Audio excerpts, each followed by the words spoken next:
Ya entrando de lleno a lo que fue la fase de control, vamos a platicar acerca de lo que fueron las estrategias para definir la estrategia a seguir en todo el país, si se aplicaba o no se aplicaba vacuna en las áreas no afectadas o en las áreas afectadas, definir también los contactos con con los actores clave que involucraban al sector público, al sector privado, y la definición de las actividades a seguir, como fueron el censo, la vigilancia, los protocolos y todas las actividades que se tuvieron que planificar para poder atender la emergencia y tener un control de la enfermedad que fue la peste porcina clásica en Guatemala.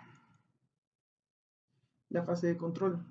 Primero se planteó definir la estrategia. La definición de la estrategia tenía que cumplir con lo siguiente, que el virus no se saliera de la zona afectada y pudiera contaminar a otras zonas u otros países.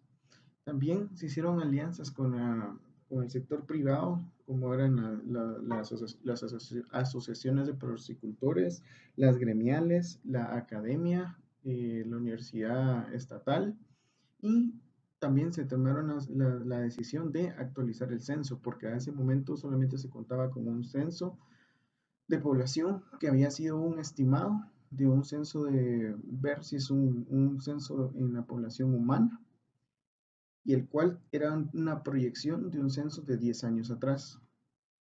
También, si íbamos a utilizar una vacunación, cómo se iba a realizar de adentro para afuera, una vacunación en anillo, vacunación en qué aspectos de la producción o función zootécnica, si iba a ser solamente en hembras, en áreas de engorde, en algunos departamentos u otros no. Entonces, esto es lo que vamos a ver acá ahora y las estrategias que se llevaron a cabo de vigilancia epidemiológica activa, pasiva y todos los protocolos que se tuvieron que definir, replantear o afinar para poder llevar a cabo la vigilancia y todos los procesos del control de la enfermedad. Se dio un fortalecimiento del diagnóstico, se implementaron pruebas, se estandarizaron pruebas, se definieron o se reconocieron laboratorios nacionales, oficiales, regionales e internacionales. Y como no puede faltar, siempre se tiene que dar una revisión o una implementación de la normativa vigente en el país. Bueno, comenzando con la estrategia. Acá tenemos un mapa de Mesoamérica. Acá tenemos Guatemala, donde estaba la zona afectada. Ya lo podemos delimitar acá. Como ustedes ya conocen, los virus no reconocen fronteras, entonces se tenía que tomar una decisión lo más pronto posible para que el virus no fuera a salir de esta zona y contaminar otros países. Vale la pena mencionar que para ese momento, en 2011, solamente Guatemala era el único país afectado desde Alaska hasta la región del Darién en Panamá. Entonces se tenía que tomar una decisión lo más pronto posible para que la enfermedad no pudiera salir de esa zona y comprometer los estatus sanitarios de los otros países. Se dio una actualización de la normativa. Se tuvo que derogar el acuerdo donde se prohibía la fabricación y la compraventa de vacuna de peste porcina clásica en el país. Anteriormente, en el año 2009, la enfermedad se había declarado ausente en el país y se había suspendido la producción y venta de biológicos en el mismo. Por lo tanto, en ese momento se tiene que aprobar la vacunación contra la peste porcina clásica en el territorio nacional mediante un acuerdo ministerial. Y estaba permitido y aquí nos teníamos que comprometer a que toda la piedra nacional pudiera estar lo más inmunizada posible para evitar la diseminación del virus. A ese mismo momento también, si ya se definen una política de vacunación de toda la piedra nacional, es muy importante tener el conocimiento del censo, el cual ya les comenté que no se tenía. Entonces, para ese momento se realizaban las vacunaciones y al mismo tiempo se iba adquiriendo el biológico por embarques completos de 100.000, 200.000 dosis. Y al mismo momento que se iba vacunando en todo el país, se iban censando cuántos animales habían de cada uno de los estratos, cuántos eran lechones, cuántos eran animales de engorde, cuántos eran reproductores, cuántos eran hembras gestantes, ¿por qué? Y especialmente las hembras, si estaban cargadas o no estaban cargadas. Una de las recomendaciones del biológico era que no se aplicara vacuna a hembras en el último tercio de gestación, si no se podían producir abortos o momificaciones. Por lo tanto, esas hembras quedaban como nichos susceptibles al no haber sido inmunizadas. Entonces era muy importante tener el censo actualizado y saber dónde se habían dejado nichos susceptibles a padecer de la enfermedad para que en una vuelta posterior estas pudieran ser cubiertas y así tener el mayor porcentaje de cobertura de la piedra nacional inmunizada contra la peste porcina clásica. Bueno, ya tomando en cuenta que nosotros necesitamos de que esta salga que no vaya a salir de esta zona, ¿cuál era la estrategia que se tenía pensada en Guatemala para que no pudiera salir del país el virus? Entonces se definió este tipo de estrategia, una vacunación en anillo para proteger a los países vecinos, que esta frontera era el país de México, esta frontera es el país de Belice, Honduras y El Salvador. Entonces, el problema había sido identificado en el centro. Entonces, tomando acciones de este tipo, se aseguraba que el virus no iba a salir de este anillo. Se realizaba vigilancia epidemiológica constante y muy afinada en esta zona para asegurarse de que el virus no había salido de esta parte del país. El departamento del Petén, la zona norte, se mantuvo libre debido a que no hay tanta, pues se conoce históricamente que no había reportes de brotes, siempre ha sido libre históricamente de la enfermedad y la ventaja es que solamente existen 2 vías de acceso a este departamento, lo que corresponde al 33% del territorio nacional y además no existe población porcina significativa en esta zona del país, por lo cual en esta zona no se aplicó el biológico.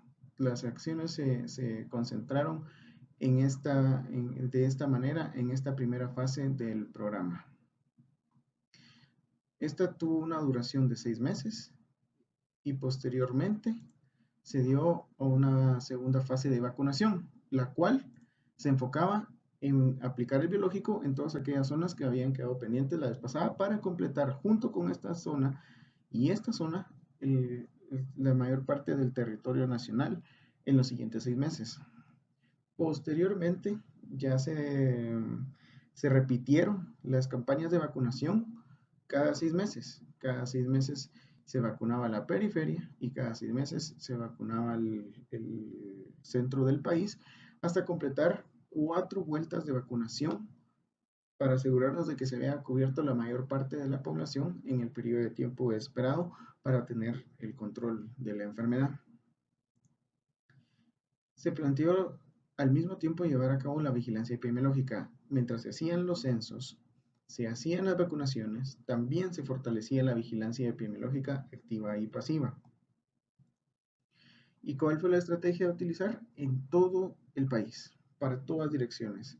Se trató de abarcar lo más posible que se podía. En cuanto a las acciones de vigilancia epidemiológica activa, se realizaron diseños de muestreos serológicos, diseños de muestreo para tejidos y se especializó en la vigilancia en los mataderos tecnificados y familiares.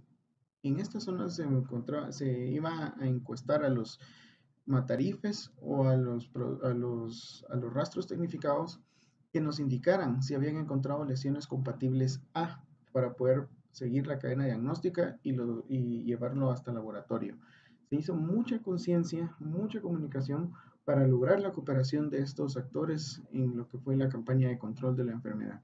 Recuerden de que siempre tiene que uno tratar de convencer a la persona con la que está, la persona que está abordando, si no, por temor nos pueden a veces negar cierta información por X o Y razón. Y también se realizaban inspecciones en las explotaciones y se empezaron a hacer las evaluaciones de bioseguridad en las explotaciones. Con el fin de también poder darle asesoría a los productores en cuanto a las medidas de mitigación y a las medidas de bioexclusión de posibles entradas de virus a sus explotaciones. Con respecto a la vigilancia epidemiológica pasiva, se trató a la mayor parte posible de crear una creación de cultura de notificación y sensibilización del programa. Anteriormente no se conocía ni de la enfermedad ni del programa nacional. Entonces se tuvo que implementar una estrategia completa de comunicación, la cual se apoyó de cuñas radiales y se apoyó en las principales cadenas radiales del país, y en Guatemala se hablan más de 23 idiomas mayas. Entonces se tuvo que hacer la traducción a todos los diferentes idiomas mayas del país para que el mensaje pudiera llegar de que se estaba en una situación de emergencia y que se tenía que inmunizar a los cerdos, se tenía que vacunar a los animales y que por favor colaboraran. Estas cuñas radiales estuvieron en la primera etapa de vacunación para crear la cultura con los productores y que ellos tuvieran la confianza de que no se les iba a hacer ningún otro procedimiento que no fuera solamente la inmunización de sus animales. También se apoyó bastante con el material divulgativo, afiches informativos, volantes, trípticos de todo tipo y a todo nivel, que se entregaban en las academias, se entregaban en los colegios profesionales, en las granjas, en las agremiales, en todos los que pudieran colaborar con compartir el mensaje de que Guatemala estaba en el control y la lucha de la peste porcina clásica. Se realizaban capacitaciones y sensibilización a estudiantes de las escuelas de formación agropecuaria, estudiantes en las áreas rurales, a médicos veterinarios oficiales y privados, y a los productores tecnificados, semitecnificados y pequeños productores.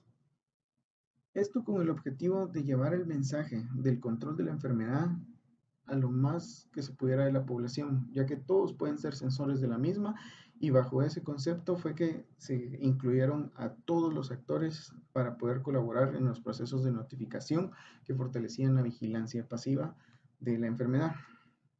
Luego de eso se pasó a la revisión y la creación de los diversos protocolos para la toma y envío de muestras de tejidos, suero, sangre, y aún así los quisimos llevar más allá para la solicitud de pruebas de laboratorio. A una prueba serológica se le iba a correr una prueba de ELISA, por ejemplo.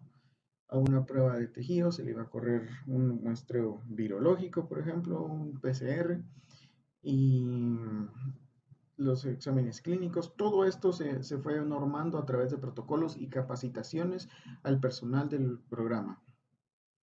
A nivel de laboratorio, se crearon y fortalecieron los protocolos de recepción y procesamiento de muestras en el laboratorio, los protocolos de atención a denuncia, desde cómo abordar a un productor hasta cómo tomar muestras e enviarlas al laboratorio.